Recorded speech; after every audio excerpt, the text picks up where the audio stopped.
ngir ngeen di jot suñuy vidéo nag foo leen toll si biir réew mi wala si bitim réew da ngeen di abonné fii si Tawfekh Production ngeen mën a jot mboolem vidéo boo xam ne dugal nañ ko ngir mën a xam li nga xam ne mooy xew si réew mi ak bitim réew. salaamaaleykum wa rahmatulahi taala wa barakatuh. salaamaaleykum waa Sénégal asalaamaaleykum bitim réew mbokki jullit yi mbokki talibé yi ñun ñëpp noo ngi leen di siyaar bu baax a baax te di leen nuyu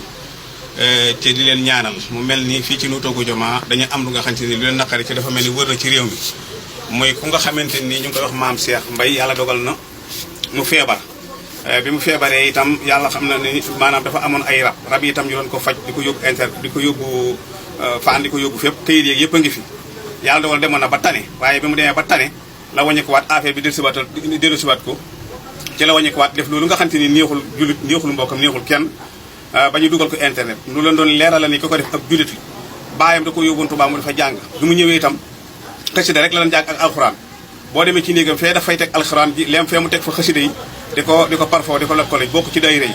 waaye problème mu rab daal moo ko jàpp ba ñu doon ko faj ko yóbbu faan ba tane woon na sax waaye ci la wàññikuwaat rek daal di xëyawaat daal di defaat li nga xamante ne daf koo def mu wër monde bi wër ñëpp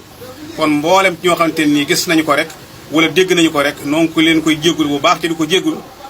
te xam ne am nañu ci naqaru métti waaye ki ko def ab julit la ab murit la saarix te itam da doon jàng alxuraan ca maanaam ca Touba fa mu jógee ca daara ji fi mu ñëwee itam loolu moo ko dal waajuram wu góor nag wàcc na ab liggéey waaye waajur mu jig ak i bokkam ñoo fi des ñu ànd ak réew mi ak bitim réew ak jullit yëpp di ko naqarlu waaye ñu xam ni dafa wéradi ñu ngi toll nag di ko faj ñu ngi koy yëgal mboolem ku nekk ci réew mi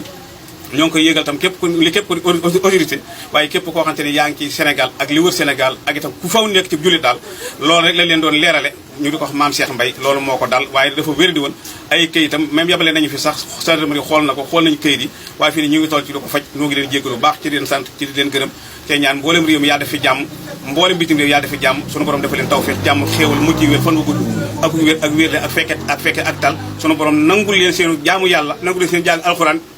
nangul leen seen jàng xasida dafa leen tawfeex jërë ngeen jëf.